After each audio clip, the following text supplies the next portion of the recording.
সরকারের মধ্যেই কোথাও কোনো জায়গায় ঘাপলা আছে, সরকারের মধ্যেও কেউ নানা ধরনের কোনো মানে কি বলবো কোনো মাস্টার প্ল্যান আছেন কিনা, এইটা এখন আমাদেরকে মানে ভাবিয়ে তুলছে।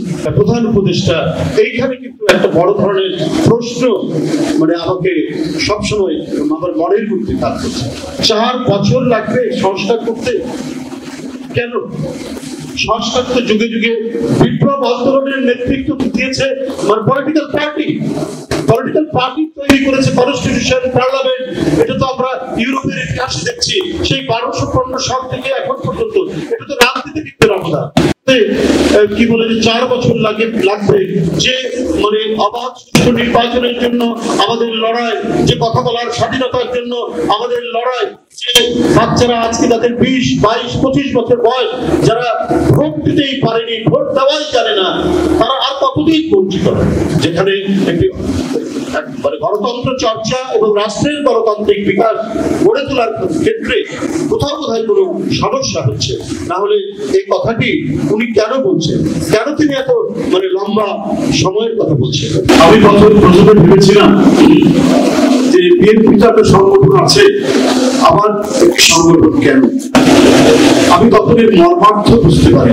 চেয়ারম্যান সাহেব আমাকেও বলেছিলেন যে দলের পক্ষ থেকে দ্রুত এই যে এত নিপীড়িত নির্যাতিত মানুষ, এদেরকে সহায়তার জন্য একটা সংগঠন দরকার। এদের নাম কি দেওয়া যেতে পারে? আপনারা শুনলে অবাক হবেন, আমরা 2-3 দিন চেষ্টা করেও নানা ধরনের নাম জোগাড় করার চেষ্টা করেছি, কিন্তু আমরা বিএনপি পরিবার, ছোট্ট কথা, খুব সাধারণ কথা, কিন্তু খুবই স্পর্শকাতর এবং বিএনপি নেতা কর্মীদেরকে ভীষণভাবে এটা স্পর্শ করে। আমরা বিএনপি পরিবার, এই নামটি স্বয়ং আমাদের ভারপ্রাপ্ত চেয়ারম্যান মহোদয়। শেখ হাসিনার এই 15 বছরের দুঃশাসনে কত অপপ্রচার করেছে, কত ধরনের ন্যারেটিভ তৈরি করেছে, কত কি করেছে। বিএনপি যদি আসে ক্ষমতায়, তাহলে 1 লক্ষ লোক মারা যাবে, 10 লক্ষ লোক মারা যাবে, স্বয়ং ওবায়দুল কাদের বলছে। কি হলো? 1জন লোক মারা গেছে, সেটাও আবার ইন্ডিয়ার মাটিতে, বাংলাদেশে নয়।